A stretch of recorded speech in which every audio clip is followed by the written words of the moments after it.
সম্মানিত স্টুডেন্ট যারা রয়েছে, যারা আমার ভিডিও দেখছেন, সবাইকে স্বাগত জানাচ্ছি আজকে ভিডিওতে। আজকে মূলত গ্রামার নিয়ে আলোচনা করবো। আমরা জানি যে অনেকেরই ইংরেজি গ্রামারে অনেক প্রবলেম হচ্ছে। যারা বেসিক গ্রামার শিখতে চাচ্ছেন, তারা একেবারে শুরু থেকে যারা গ্রামার শিখতে চাচ্ছেন, যারা জবের জন্য হোক, একাডেমিক হোক, এসএসসি, এসএসসি, সিএসসি এবং এডমিশনের জন্য হোক, সবাই গ্রামার শিখতে পারবেন এখানে। তো আমি আজকে সাবজেক্ট এবং ভাগ নিয়ে আলোচনা করবো। যে একটা হাই লেভেল গ্রামার করানো হবে, তারপরও গ্রামারটা মোটামুটি একটু সহজে করে যাতে আপনারা বুঝতে পারেন, যাতে আপনাদের কাজে লাগে আর কি, সেই প্রেক্ষাপট নিয়ে আজকে এখানে প্রতিনিয়তই আপনি ভিডিও পেয়ে যাবেন গ্রামার, ইংরেজি গ্রামার সম্পর্কে, ফার্স্ট পেপার বা প্যাসেজ সম্পর্কে। পাশাপাশি হচ্ছে আপনার জবের জন্য যারা পড়াশোনা করছেন তাদের ইংরেজি গ্রামার প্রবলেম থাকে, তারাও এখান থেকে শিখতে পারবেন। এবং পাশাপাশি বাংলা ব্যাকরণ এবং গণিত সম্পর্কে ভিডিও। বেশি কথা না বলে যখন আমরা আজকে আমরা দেখছি যে গ্রামার ওয়ার্কশিট, সাবজেক্ট এবং ভার্ব, দুটো জিনিস নিয়ে আজকে আমরা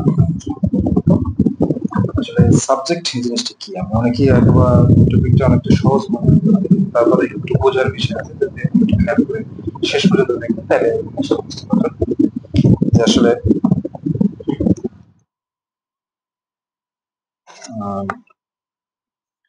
সাবজেক্ট জিনিসটা কি।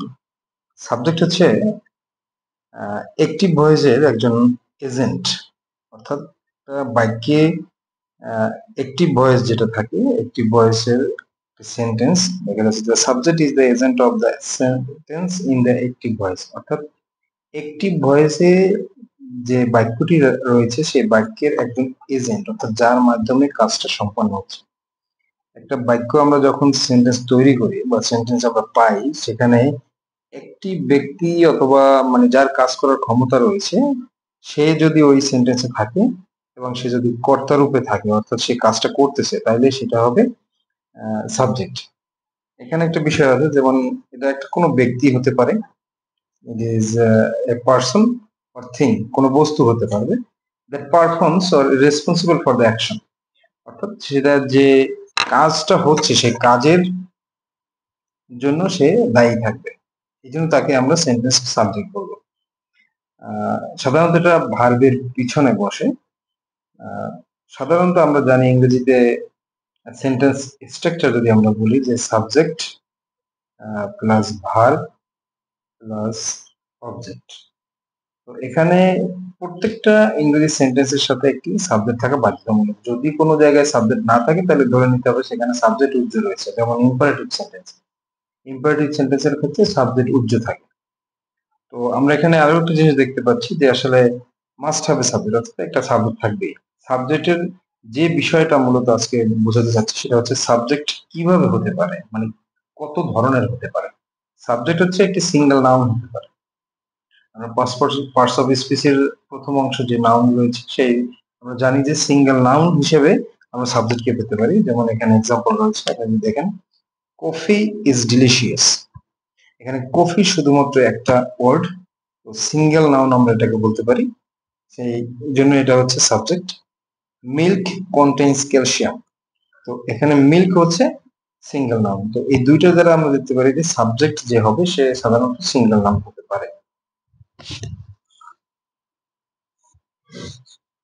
এরপরে যেটা রয়েছে যে subject may be noun phrase. এরপরে যেটা রয়েছে, আমরা সিঙ্গেল নাউন থেকে আসলাম নাউন ফ্রেজ, অর্থাৎ আমরা সাধারণত ফ্রেজ ওই এক বা একাধিক শব্দ যদি একত্রিত হয়ে একটা পুরো অর্থ বা ভাবার্থ প্রকাশ করে তাকে আমরা ফ্রেজ বলে থাকি। তো নাউন নাউন ফ্রেজ বলতে মূলত আসলে এক বা একাধিক শব্দ ব্যবহার হবে, কিন্তু একত্রে ব্যবহার হয়ে একটা নাউনের মতো অর্থ প্রকাশ করবে। তো সেখানে আমরা নাউন ফ্রেজ বলবো সেটাকে। সাবজেক্ট নাউন ফ্রেজও হতে পারে, কিন্তু সেখানে কথা রয়েছে সেটা অবশ্যই নাউন দিয়ে শেষ হতে হবে। ফ্রেজটা যে গঠন হবে সেই ফ্রেজটা অবশ্যই নাউন দিয়ে শেষ হতে হবে, এবং কোন সময় ফ্রেজ প্রিপোজিশন দিয়ে শুরু হতে পারবে না। প্রিপোজিশন আমরা তো বুঝি in, at, out, dot dot dot everything, এটা দিয়ে শুরু হতে পারবে না। অন্যান্য কিছু দিয়ে শুরু হতে পারবে, যেমন আর্টিকেল দিয়ে শুরু হবে, ডিটারমিনার দিয়ে শুরু হবে, এটা হবে। আমরা এক্সাম্পল যদি দেখি, the book is on the table, এই যে দ্য বুক, এটা হচ্ছে একটা noun phrase. That new red car is John's, এখানে এইটা হচ্ছে ভার্ব, এটা হচ্ছে ভার্ব, এটা হচ্ছে আদার্স অংশ, এটা আদার্স, কিন্তু এইখানে the book determiner plus noun দিয়ে শেষ হয়েছে, এটা হচ্ছে noun phrase. That new red কার, এখানে প্রোনাউন ব্যবহার হয়েছে, প্রোনাউনের পরে দেখা যাচ্ছে যে আমরা অ্যাডজেক্টিভ ব্যবহার করছি একের অধিক, তারপরে নাউন দিয়ে শেষ হয়েছে, এটা হচ্ছে নাউন ফ্রেজ। এরপরে আমরা আরো কিছু এক্সাম্পল দেখব। এখানে আমরা দেখতে পাচ্ছি যে we girls, noun phrase. George likes boats, George হচ্ছে single noun. Mary, John, George and I, এটা হচ্ছে নাউন ফ্রেজ।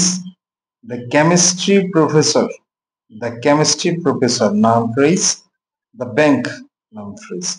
তো আমরা এইটা দ্বারা বুঝলাম যে আসলে সাবজেক্ট মূলত একটা সিঙ্গেল নাউন হতে পারে অথবা নাউন ফ্রেজ হতে পারে। এছাড়াও একটা সাবজেক্ট হতে পারে, সেটা হচ্ছে ইট। ইট কিভাবে সাবজেক্ট হতে পারে? ইট একটি প্রনাউনের মতো কাজ করতে পারে, যেটা নাউনের পরিবর্তে বসে। সেটা হতে পারে ইম্পার্সোনাল ভার্বের ক্ষেত্রে, অর্থাৎ এখানে আমরা যে ভার্বগুলো আগে দেখেছি যে গার্লস আর নট, এখানে পার্সোনাল ভার্ব আমরা দেখেছি। তো পার্সোনাল ভার্বের ক্ষেত্রে, ইম্পার্সোনাল ভার্বের ক্ষেত্রে আমরা ইট ব্যবহার করতে পারি। তো সেক্ষেত্রে আমরা যদি একটু দেখি,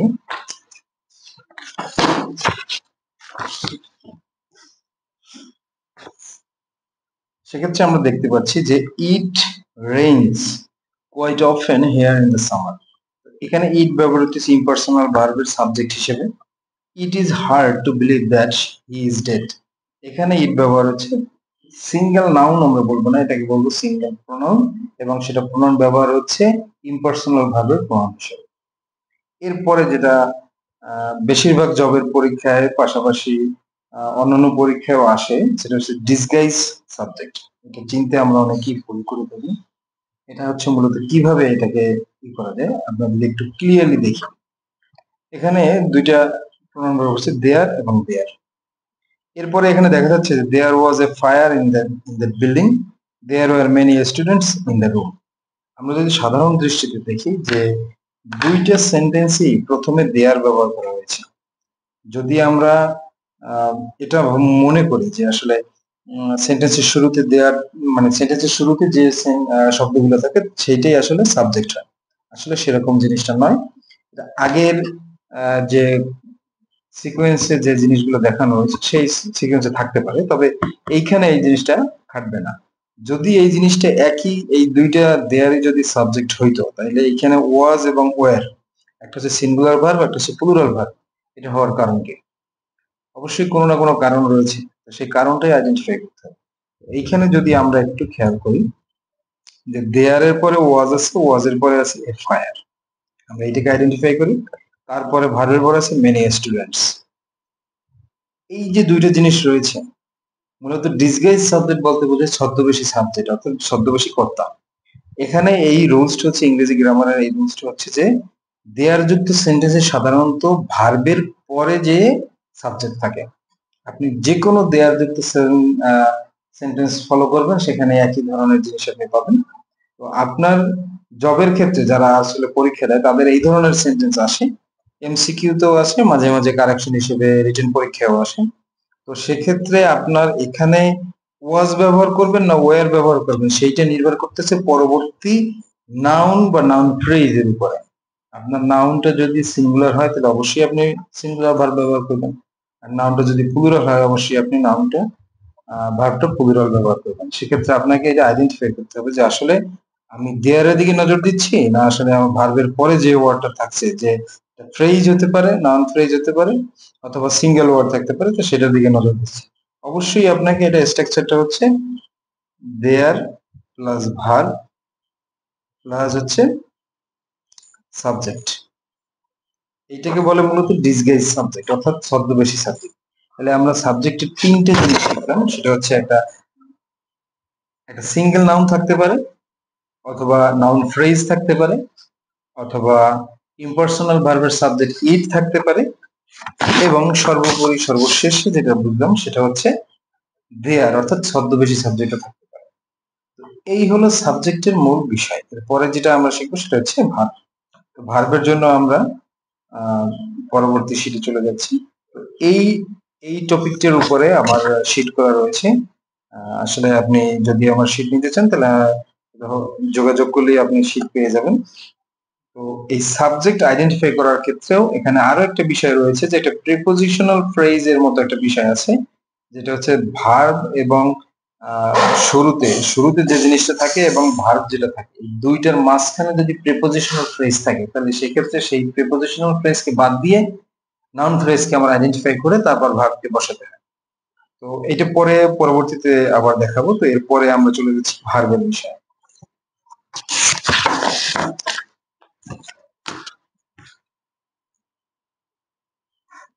তো আমরা ভার্বের বিষয়ে একটা জিনিস বলতে চাই, সেটা হচ্ছে ভার্ব মূলত, ভার্ব শব্দটা দ্বারা আমরা বুঝি যে আসলে যে শব্দের দ্বারা আসলে কাজ করা বোঝায়, এবং কাজ করা বোঝায় এবং পাশাপাশি এই শব্দটা মূলত সাবজেক্টকে ফলো করে, অর্থাৎ একজন কর্তাকে, মানে কর্তা কোন ধরনের কাজ করছে সেটাকে ডিফাইন করে আসলে ভার্ব। আসলে সাবজেক্ট আসলে তার কাজটাকে ব্যাখ্যা করে বা সেটা বিস্তারিতভাবে বলে। যেমন আই ইট রাইস যদি বলি, হি রিডস এ বুক, সে একটি বই পড়ে। আই ইট রাইস, আমি ভাত খাই। তাহলে এই ইট এবং রিড এই দুইটা মূলত দুইটা শব্দ দ্বারা আমরা বুঝতে পারছি যে বই পড়া বোঝাচ্ছে এবং খাওয়া বোঝাচ্ছে। তো পরবর্তী সেন্টেন্স এক্সাম্পল আমরা যদি দেখি, জন ড্রাইভস টু ফাস্ট, অর্থাৎ জন খুব দ্রুত গাড়ি চালায়। এই যে ড্রাইভ কথাটা, এই ড্রাইভস কথাটা হচ্ছে, এটার মাধ্যমে আমরা বুঝতে পারছি যে আসলে জন কি করে। এইটাকেই আমরা বলবো ভার্ব। এরপরে যেটা রয়েছে সেটা হচ্ছে দে হেইট স্পিনাচ, তারা এক ধরনের সবজি অপছন্দ করে, বা এটাকে স্পিনাচ বলে, সেটাকে অপছন্দ করে। তাহলে অপছন্দ করে এই শব্দটা দ্বারা আমরা তাদের একটা অ্যাকশন বা তাদের একটা কর্মকাণ্ড বুঝতে পারছি। তো এইগুলো প্রথম সেকশন। দ্বিতীয় সেকশনে হচ্ছে এরপরে আমরা ভার্বের অনেক অপশন পাচ্ছি, সেটা হচ্ছে অক্সিলারিজ পাই আমরা, তারপর হচ্ছে মডেল অক্সিলারিজ ভার্ব পাই, তারপরে কিছু আছে যে স্ট্রং ভার্ব উইথ ভার্ব পাই। তো সর্বোপরি বিষয় হচ্ছে যে আসলে ভার্ব আইডেন্টিফাই করা একটা মূল জিনিস।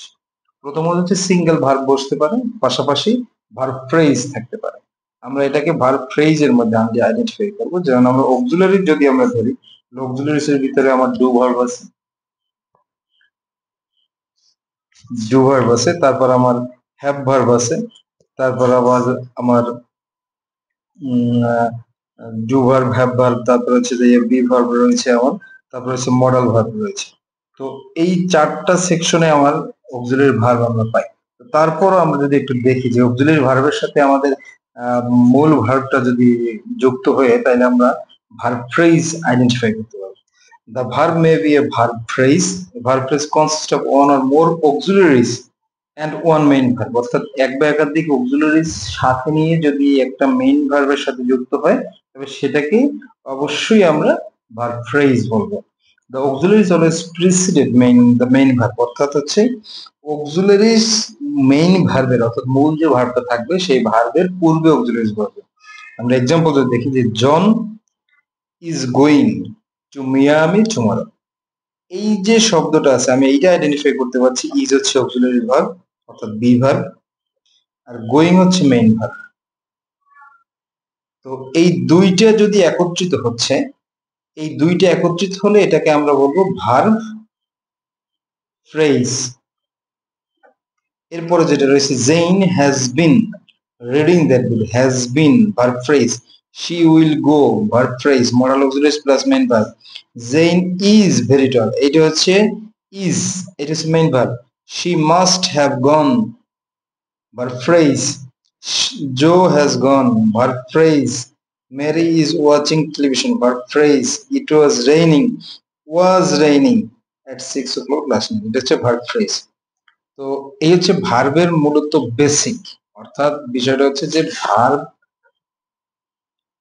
ভার্বের অক্সিলারিজ পার্ট রয়েছে, মডাল অক্সিলারিজ রয়েছে, তারপর কগনিটিভ ভার্ব রয়েছে, তারপর আরো ভার্ব রয়েছে। তো এইসব ভার্বের ব্যতিরেকে ভার্বটাকে আইডেন্টিফাই করা এবং ভার্ব ফ্রেজকে চেনার মূল জিনিসটা হচ্ছে যে একটা অক্সিলারিজ ভার্ব থাকবে, সেই অক্সিলারিজ ভার্বের সাথে একটা মেইন ভার্ব থাকবে। মেইন ভার্বের ফর্ম যে কোনো কিছুই হতে পারে। অক্সিলারিজ যদি হ্যাজ থাকে মেইন ভার্ব আর ফার্স্ট পার্টিসিপল ফর্মে যাবে। তো ওইটা মূলত বিষয় না, বিষয়টা হচ্ছে আইডেন্টিফাই করা। প্রথম হচ্ছে সিঙ্গেল যেসব ওয়ার্ড থাকবে সেই ওয়ার্ডে আমরা ভার্বকে আইডেন্টিফাই করতে পারি, অথবা যদি অক্সিলারিজ এর সাথে মূল ভার্ব থাকে তাহলে সেখানেও আইডেন্টিফাই করতে পারি, তবে সেক্ষেত্রে সেটা হবে ভার্ব ফ্রেজ। এই জিনিসটা আমাদের আইডেন্টিফাই করতে হবে। তো আজকের লেসনে আমরা মূলত শিখলাম সেটা হচ্ছে সাবজেক্ট